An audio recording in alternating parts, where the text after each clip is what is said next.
Topic है simulation method.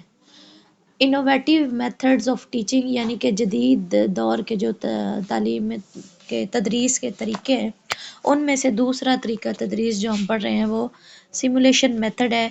और simulation method का उर्दू में मतलब है कि मतलब इस सही तौर पर किसी चीज़ की नकल करना, एग्जैक्ट उसको कॉपी करना।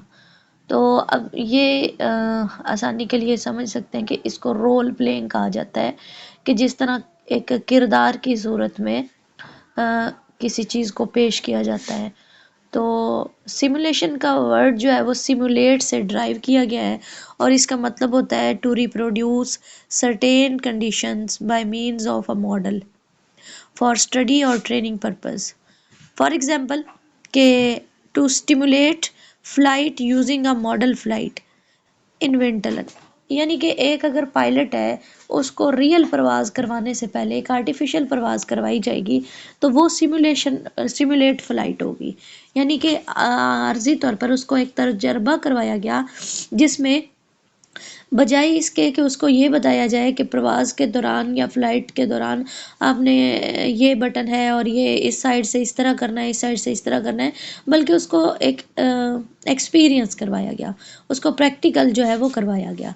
तो इसको सिमुलेट कहा जाएगा। यानी रोल प्लेइंग की सूरत में या नकली या आर्जी तौर पर जो चीज़ एक पेश करके तजर्बात से स्टूडेंट्स को गुजारा जाए तो उसको सिमुलेशन कहा जाता है। तो ये रियल सूरत की एक कॉपी होती है और इसमें क्या होता है कि सिमुलेशन डेफिनेशन के इस हवाले से अगर देखें तो is an artificial situation of student teacher in the classroom. अब जिस तरह हमने पढ़ा कि माइक्रो टीचिंग में भी स्टूडेंट टीचर होते हैं, यानी होते वो टीचर्स हैं लेकिन स्टूडेंट बन के बैठे हुए हैं, तो सिमुलेशन में भी महारतें सिखाने के लिए ये मेथड इस्तेमाल किया जाता है जिस तरह माइक्रो टीचिंग को इस्तेमाल किया जाता है। तो टीचर्स की स्किल्स को इम्प्रूव करने के लिए भी ये मेथड यूज़ किया जाता है और उसके अलावा क्लासरूम के अंदर भी इसका इस्तेमाल किया जाता है। तो it is telling the students through artificial environment how to cope the various classroom situations. और दूसरे अल्फाज में क्या कहा जा सकता है, to create artificial situation which provide artificial experience for the participants. यानी नकली सूरत हाल पेश करके किसी भी मसले को समझाना। मिसाल के तौर पर अब हमारे माशरे में डिफरेंट किस्म के इश्यूज़ पाए जाते हैं और जो टीवी सीरियल हमें दिखाए जाते हैं वो हमारी सोसाइटी से ही उसकी स्टोरीज़ को उठाया जाता है। तो इस तरह वो जो ड्रामाज होते हैं वो सिमुलेशन ही होती है। तो सिमुलेशन मेथड की बुनियाद भी सोशियो ड्रामा पर है कि सोशियो ड्रामा की बेस पर ही ये मेथड जो है वो क्रिएट हुआ और इस मेथड को क्रूशेंक ने पेश किया। क्रूशेंक जो है वो एजुकेशनिस्ट था और उसने 1968 में इसको इंट्रोड्यूस करवाया सबसे पहले और इसने 31 डिफरेंट किस्म की जो प्रॉब्लम्स थी उनको पेश किया टीचिंग से रिलेटेड।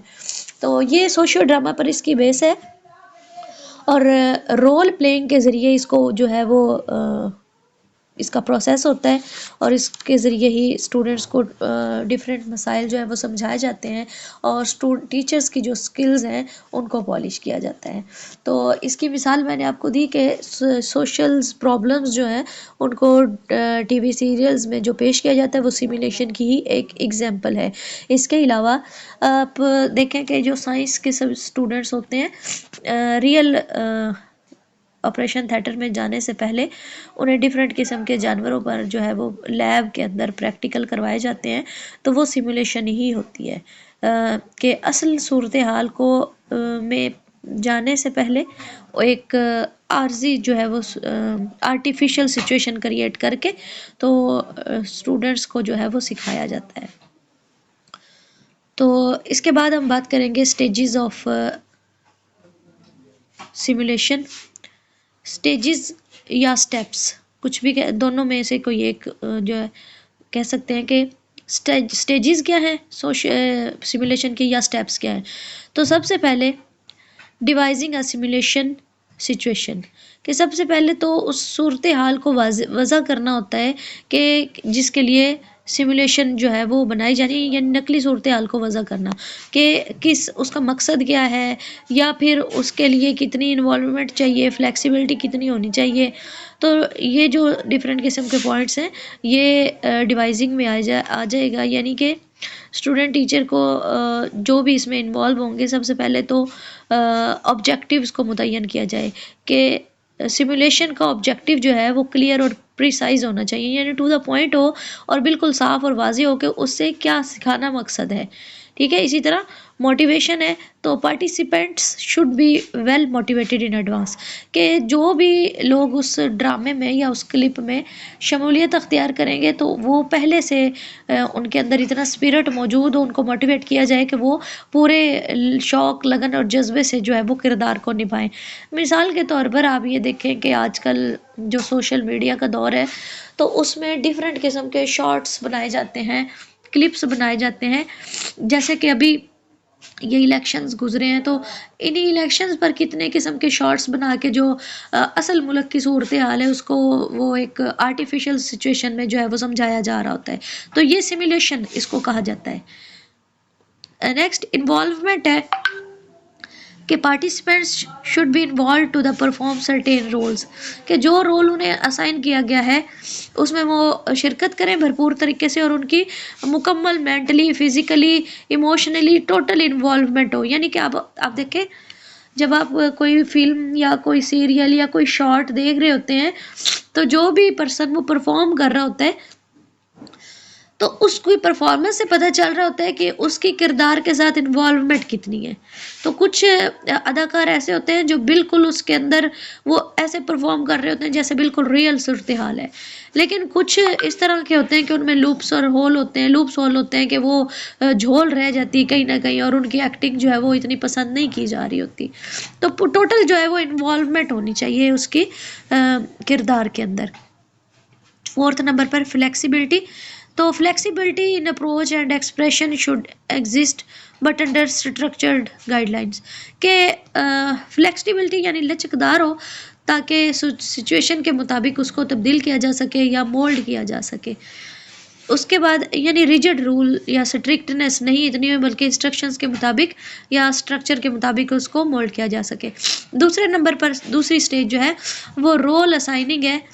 अब रोल असाइनमेंट यानी कि जिस किरदार ने जिस पर्सन ने जो किरदार अदा करना है उसको वो रोल असाइन कर दिया जाए। मतलब कौन एक्टर बनेगा, स्टूडेंट्स बनेंगे, टीचर्स बनेंगे, या फिर ऑब्जर्वर कौन बनेगा।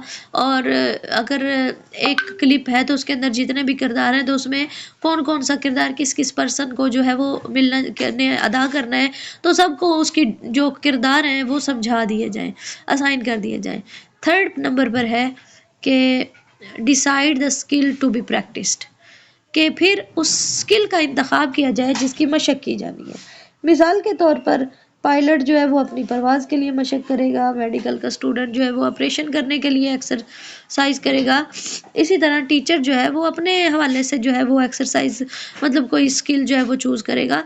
तो सर टॉपिक जो है वो suggest topics that fit the skill, क्या ऐसा टॉपिक हो जो स्किल से रिलेटेड हो, और select one topic for the first exercise. तो पहले सेशन के लिए जो है वो एक स्किल को इंतखाब करना चाहिए, और फिर अदर एजुकेशनल और difficulty of the task by private, अच्छा नहीं जी, उसके बाद जो है वो नेक्स्ट टॉपिक्स जो है वो चूज़ किए जाएं। तो पहले सेशन के लिए एक जो है वो टॉपिक जो है वो ऐसा टॉपिक हो जो रोल के मुताबिक कंफर्टेबल हो और उसे परफॉर्मेंस जो है उस पर अच्छे तरीके से की जा सके। चौथे नंबर पर है स्पेसिफिक ग्रुपिंग। अब जो student teacher are divided into specific groups, कि जो स्टूडेंट टीचर स्किल सीखने के लिए बैठे हैं उनके डिफरेंट किस्म के डिफरेंट जो है वो ग्रुप्स बना दिए जाते हैं, और ग्रुप्स में फिर हर ग्रुप को जो है वो अलग अलग भी रोल दिया जा सकता है, अलग अलग भी क्लिप दिया जा सकता है, और मुश्तरका भी जो है वो करवाया जा सकता है। तो उनकी एबिलिटीज़, उनके इंटरेस्ट के मुताबिक जो है वो उनको किरदार दिए जाएं, एक्टर का या पीर का या ऑब्जर्वर का, जो भी हो उनके एबिलिटी के मुताबिक। यानी देखें, आप क्लासरूम में डेली बेस पे जब पढ़ा रहे होते हैं तो आपको स्टूडेंट्स की एबिलिटीज़ का पता होता है, उसकी उनकी जितनी स्किल्स हैं, सलाहियतें हैं, सबका पता होता है। तो जब आपने एक टैबलो परफॉर्म करवाना है स्टूडेंट्स से, तो आपको अच्छे से अंदाज़ा होता है कि कौन सा किरदार कौन सा बच्चा निभा पाएगा।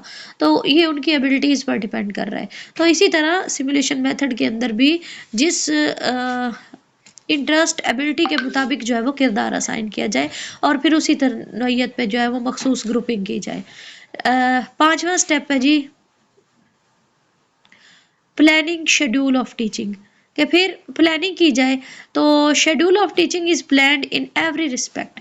तो टीचिंग वो हर तरह से जो उसका शेड्यूल है उसको बनाया जाए, उसको प्लान किया जाए और हर ट्रेनी को जो है वो उसका रोल, उसका किरदार असाइन कर दिया जाए और टीचर जो है वो हेल्प कर सकता है मुनासिब टॉपिक इनका इंतखाब करने में और इंटरेस्ट के मुताबिक, एबिलिटी के मुताबिक जो है वो मशक करवाए और फिर मज़ीद उनकी माइक्रो और मैक्रो लेसन प्लान में भी हेल्प करे और फिर उनको किरदार निभाने में भी जो है वो गाइड करे और उनकी तैयारी करवाए। तो इस तरह एक टीचर की जो रिस्पॉन्सिबिलिटी है ये ऑब्जर्वर की वो ज़्यादा हो जाती है। फिर decision regarding the use of these observation is providing feedback to the teacher actions is also taken in advance, कि फिर ये भी उनकी ऑब्जर्वेशन भी की जानी है, उसके हवाले से भी प्लानिंग की जाए और फिर फैसला किया जाए कि इंटरेस्ट और एबिलिटी के मुताबिक ही सब कुछ असाइन किया गया है। 6 नंबर पर है जी प्रैक्टिस सेशन। फिर प्रैक्टिस जो है वो पहले कंडक्ट करवाई जाए, फाइनल सेशन से पहले एक दफ़ा रिहर्सल करवा ली जाए। अमूमन आपने देखा होगा कि जब स्कूल के अंदर कोई प्रोग्राम वगैरह होते हैं तो बच्चों को भी पहले कई दिन तक, 1 वीक तक, चंद दिन तक जो है वो प्रैक्टिस करवाई जाती है टैबलो की, क्लिप की, तब जाके वो सीख पाते हैं। इसी तरह अगर कोई फंक्शन ऑर्गेनाइज करना हो तो 1 दिन पहले उसकी रिहर्सल करवाई जाती है। तो इसी तरह प्रैक्टिस सेशन जो है वो लाजमी कंडक्ट किया जाए फाइनल सेशन से पहले, ताकि एक तो परफॉर्मेंस के हवाले से जो कमी पेशी है उसको ओवरकम किया जा सके और फिर वेल प्रिपेयर्ड किया जा सके सेशन को, ताकि उससे बेहतरीन तरीके से फ़ायदा उठाया जा सके। लास्ट है जी हमारे पास अल्ट्रेशन इफ़ नीडेड, कि अगर ज़रूरत हो फिर किसी चीज़ की तब्दीली की तो वो की जा सकती है। Be prepare to alter to the procedure, change topics and move on to the next skill, यानी फिर टॉपिक जो है वो तब्दील कर दिया जाए और अगली स्किल की तरफ मूव ऑन कर लिया जाए as to present a significant challenge to each actor and to keep interest as high as possible. The task should be neither too high nor too easy for the participants, कि ना तो task इतना मुश्किल हो कि उसे achieve ना किया जा सके और ना ही इतना आसान हो कि फिर वो उसे बिल्कुल ही लाइट ले। मुतदिल किस्म का दरमियाना जो है वो टॉपिक हो, ना बहुत मुश्किल ना बहुत आसान, तो उस पर जो है वो अपनी परफॉर्मेंस दी जाए और फिर जब वो कंप्लीट हो जाए तो टॉपिक चेंज करके नेक्स्ट स्किल की तरफ जो है वो मूव ऑन कर लिया जाए। जी, ये आज की हमारे सिमुलेशन मेथड का कॉन्सेप्ट, उसके स्टेजेस या स्टेप्स थे। इसके बाद अगला टॉपिक हमारे पास सिमुलेशन मेथड के एडवांटेजेस ऑफ और डिसएडवांटेजेस हैं। तो advantages of simulation teaching, 1 minute.